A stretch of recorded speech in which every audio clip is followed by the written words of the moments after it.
sell that product through truth. But on the other hand, other businesses have realized that you can make just as much money, maybe more money, by promoting lies or even just allowing lies to, remain in the population.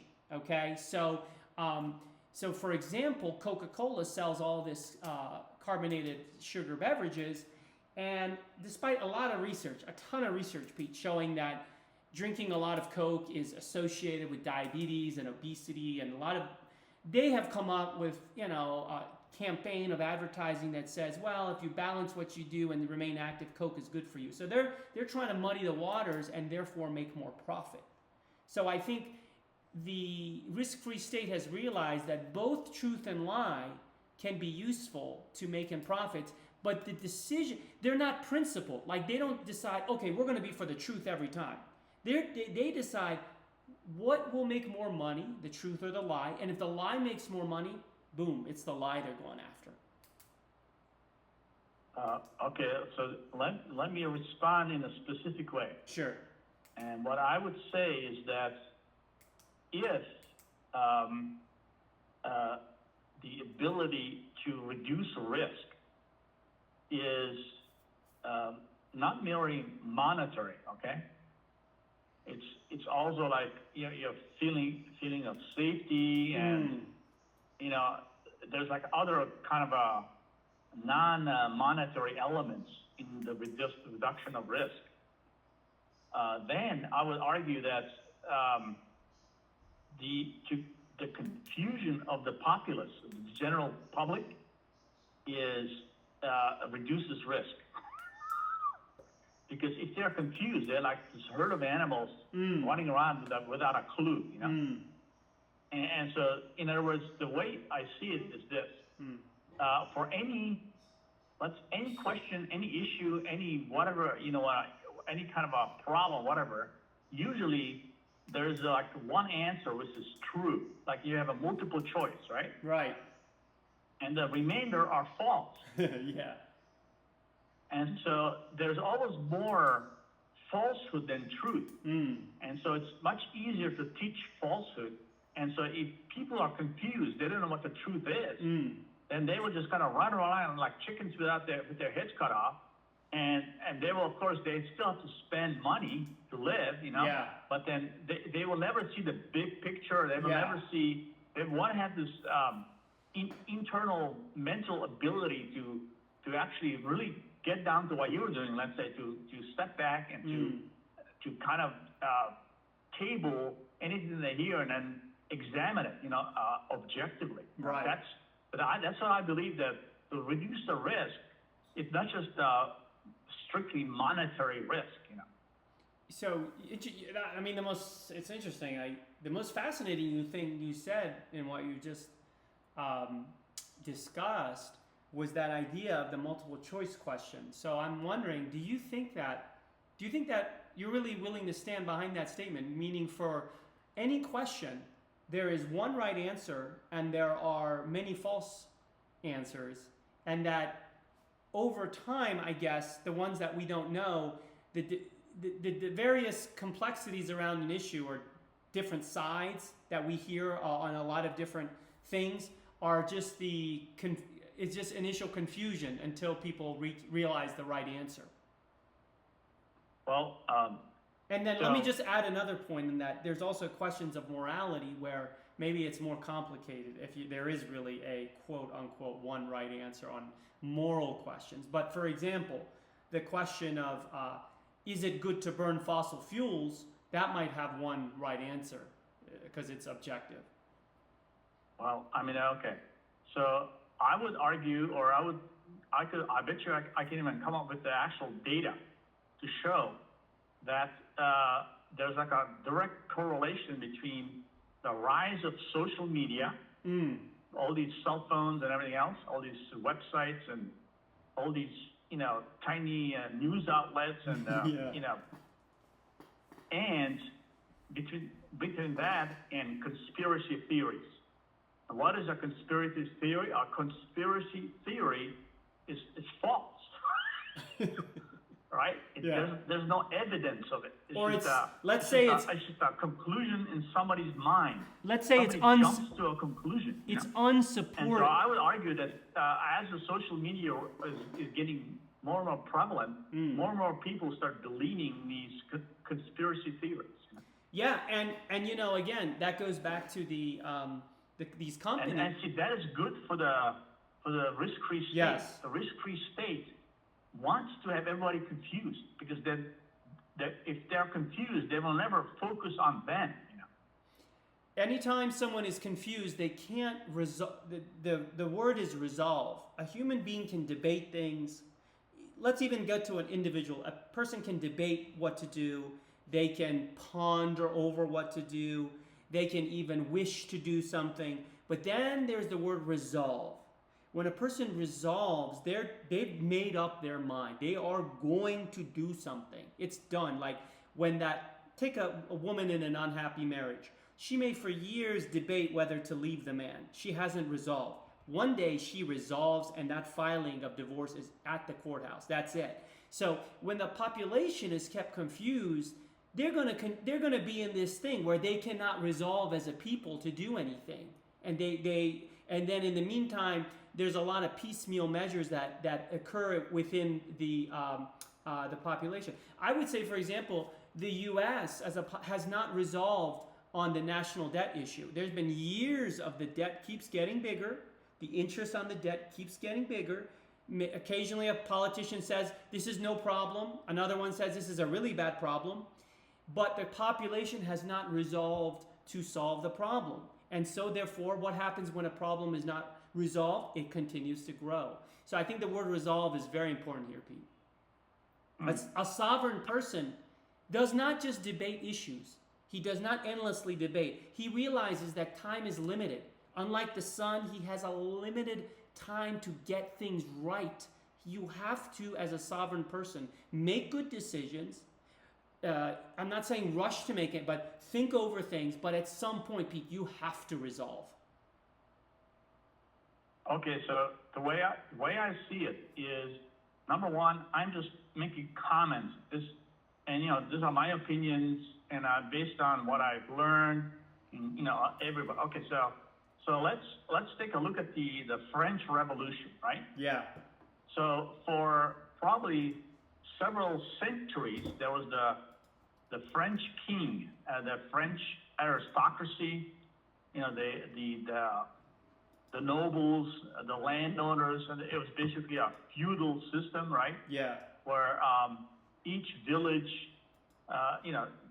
almost no villages talk to each other. It's just kind of a patchwork, and there was like the king, and then below that were the barons or whatever, the dukes, and then so the king gave out all the land to all these other people, and then so the 95% of the people were just working the land, and they were tenants, or they were like serfs, or vassals, whatever,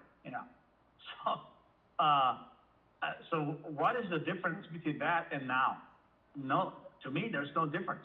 In other words, there's again this king class, this class of people, this 1%, and the greatest thing they fear is the French Revolution. In other words, what if the whole fucking 300 million people suddenly revolt, right? And so the only way they would do that is if they all know the truth. If they don't know the truth, then they will just be confusing, running around, and they will not revolt. So I'm not promoting the revolution. I'm just explaining it. Right. That it's much easier to control the giant crowd, because more and more are living paycheck to paycheck. Literally, that means as soon as the paycheck comes in, they spend it. Yeah. Yeah. They have no savings to speak of. They've done studies, and some people have maybe $400 in cash for a quote unquote an emergency. What kind of an emergency is going to eat up $5,000 in cash, just like that? Boom, So, so that's what I'm saying is that this 1%, which is risk-free, the risk-free state is kind of a feudal state. but they have now, of course, much more sophisticated methods, Right. including social media, to control the population, because what they don't want is a revolution. I would argue that the biggest difference between now and feudal times was, and or typical master-slave relationship is that, the quote-unquote wage slave of today, the guy, I know it's a very pejorative term, it just means someone that has to work. They have to work. They don't have the luxury of not working. Yeah, they only have a labor capital. That's right. Labor, that's it, labor. So, and they have maybe other mouths to feed, not only their own mouth, but several other mouths to feed and clothe. I think the biggest difference, Pete, is there is a formal liberty today, meaning they can, with consequence, maybe great, maybe not great consequence, they can elect to leave this country and live in other low cost of living, or they can go move to Antarctica, whatever. There is some formal freedom available to them, okay? I'm not saying this is a great choice, or that this wouldn't be they wouldn't die if they did this, but there is some freedom. Yeah, but they wouldn't be able to speak the language. I know all. It would be very risky, very, very risky. Agree with all that, but still we have to acknowledge that if the slave tried to leave, he'd be shot. So there is some. Okay, that's right. 500 years ago, when you were in a village, shot. You were stuck in that village. Yeah. And you lived only 40 years anyway. Yeah. Right. And some people, a lot of people, some of the people that are more alert, Pete, that maybe they've realized the truth of what you're talking about, they're living what's called off the grid now, or they buy a van and they go live in a van. Well, yeah, but these are the smart ones, These are the smart ones, right? They have decided to kind of opt out of modernity. Okay, let me make another point here, very important one. It's also the risk-free, and to me this is quite obvious. I think there's a clear trend in this direction, which is that the numbing agents of modernity have only grown, and there is funding and legislative support and freedom behind the various numbing agents.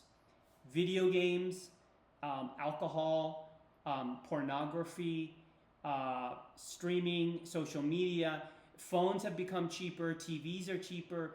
There has been an incredible investment in what I call numbing agents by the risk-free trade, because I think they realize that one way is to confuse, but it's even better if a confused person is then numbed on top of it with numbing agents, so that they kind of work, and then they don't like their work, but that you give them a little bit of numbing through the numbing agent so that they get through the day.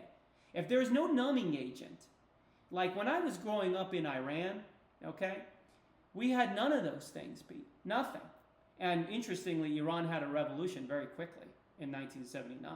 So you see how important. Yeah. We had no pornography. We had no video games. Drugs, forget it. We had no alcohol. We have none of those things. And you see Iran right now is a much more turbulent country. There's a constant protest because the population is not as numb. However, there is now, the smartphone has they've allowed the smartphone and the social media, but they, of course, restrict it. China also has smartphone and social media, so they're allowing some amount of numbing.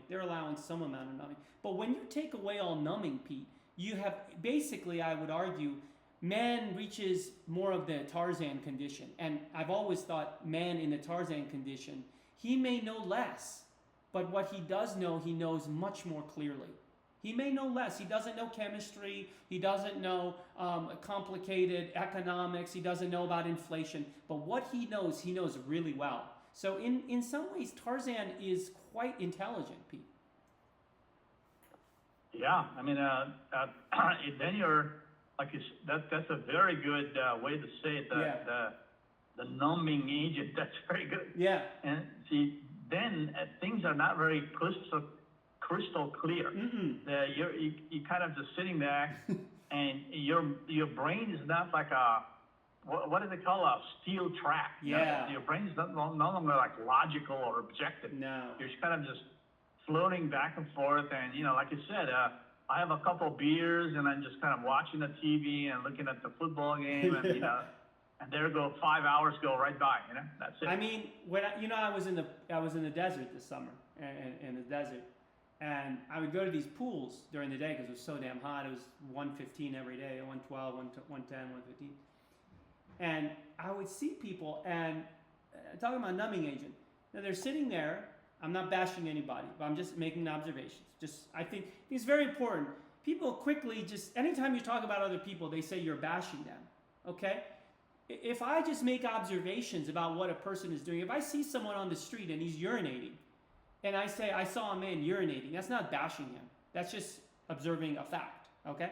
So I just want to make observations. I'm just making observations. I saw many people, typically young, but not always.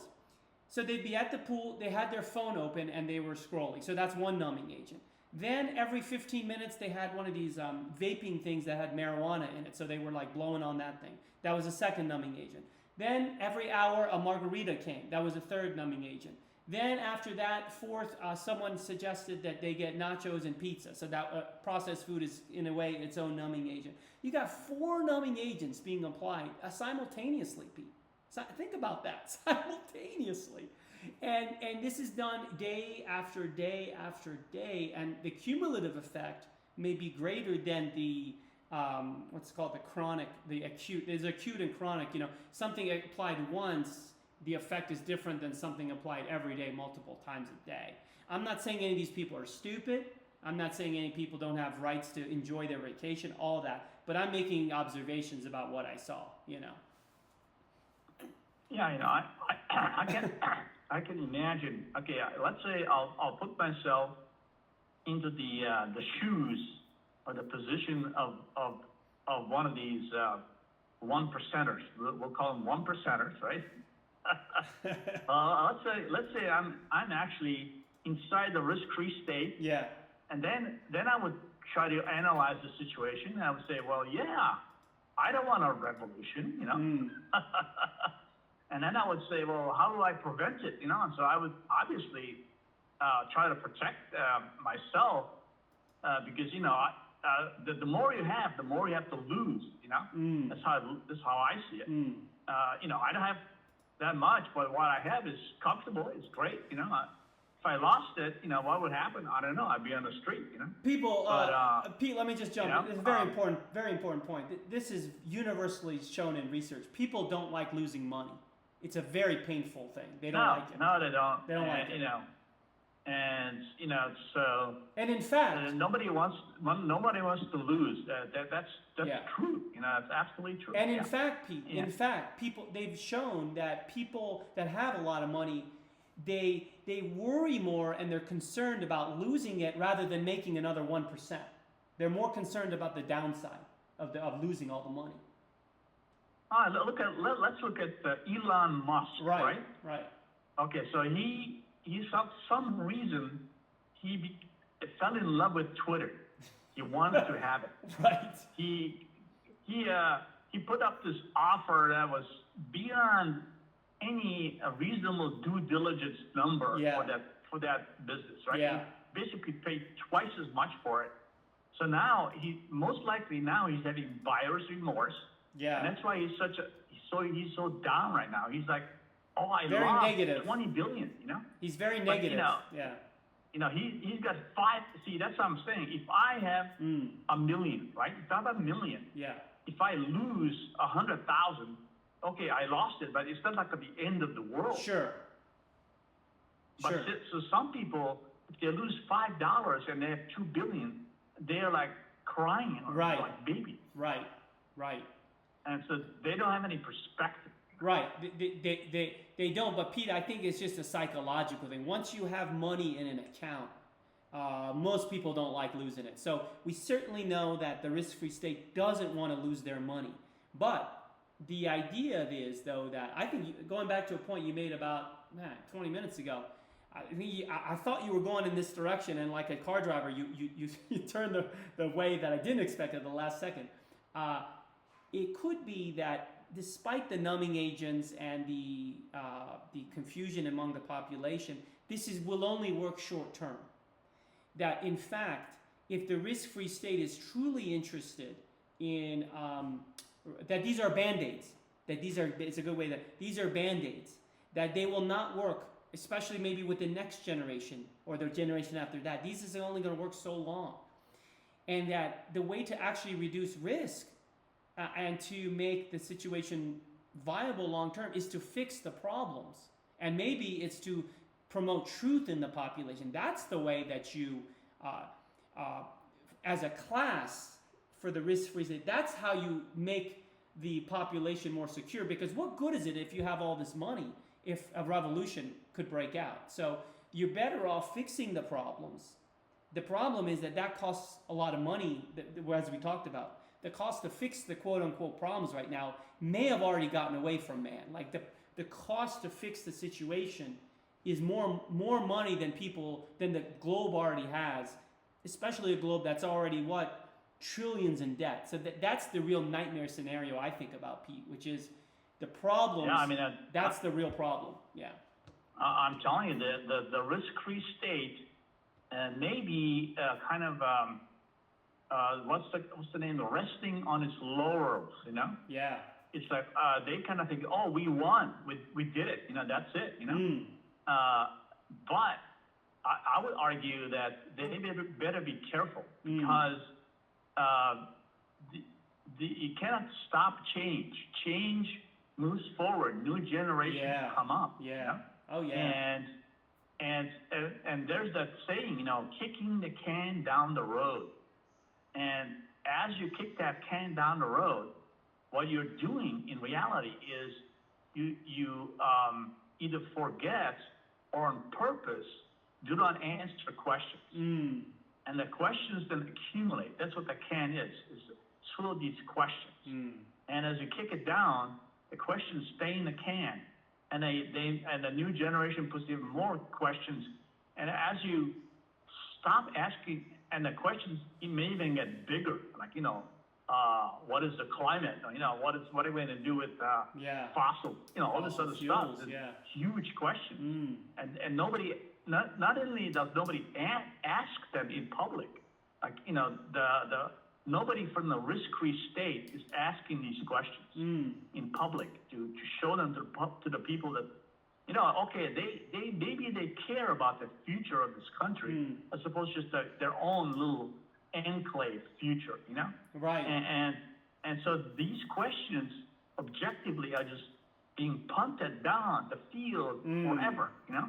It's a great point. I think we both agree that nature doesn't respect that. No. What? You know, sooner or later, the question has to be answered. It has to be. That's my point. That's my 10-cent speech. You know that sooner or later the what is it called, the piper has to be paid. Yeah. Or you know, somebody, the guy comes knocking on the door and you gotta open that door. You know.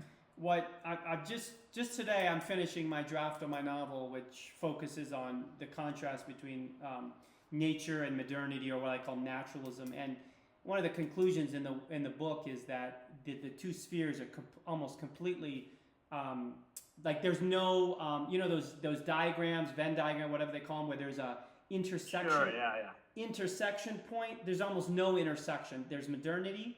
There's a circle, and there's a circle for naturalism. And all the stuff that works in one, or the truth in one, fiction in one, or what, you know, the way things evolve in one, they're just totally different. So I agree that, you know, what is now working within modernity may be causing more and more problems within naturalistic ways of judging things, and nature will get the last judgment because it is larger than modernity. Nature is much larger. I mean, modernity is a tiny speck of... Yeah, but the point is that you cannot violate the laws of nature. Yeah, 100%. No matter how much you want to, you cannot violate. Right. You cannot violate. You know? Right. And so I just wanted to make a kind of a illustration point for people that might listen to this and say it's a little abstract, but consider that in this election, for example, I was reading just yesterday in the 2024 election, the two big issues are inflation and abortion. Third might be, you know, the issue of Trump generally, like his... The border. Oh, yeah, the border. Okay, that's a third question, the border. And after this election, the next election won't be till 2028. So, I would mean there's 8 years, Pete, in which the huge issues And abortion was an issue that I thought was resolved as of 1960 with Roe versus Wade. Suddenly it's now become an issue. Of course, we know why, because of the Supreme Court. And I'm not saying it's not an important issue, but this is a regression.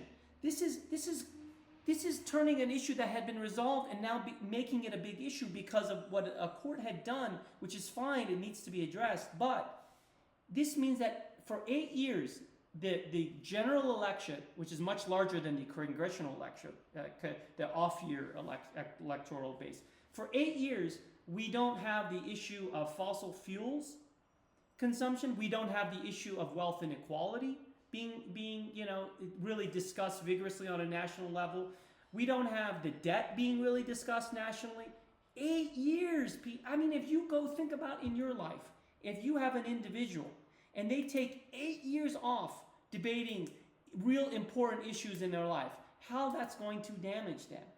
So this is the problem, is that questions become political, but they're not necessarily the most important. It's what the politician thinks he can create a winning coalition of. And other questions absolutely get punted. What you said was not, flowery language or exaggeration. It is 100% what happens. And the point is that men, or even America, we don't have the luxury of doing this anymore. We may have had this luxury in the 90s or the 80s. We don't have the luxury of doing this, I don't believe.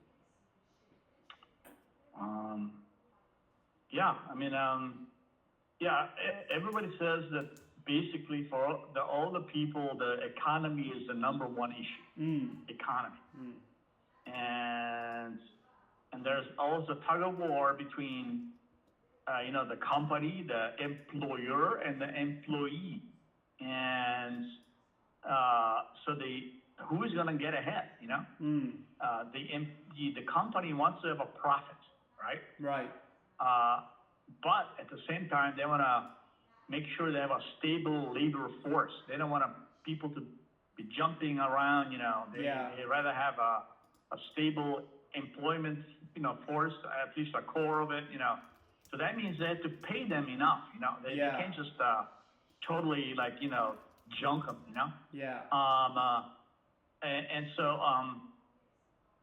how do you do that? See,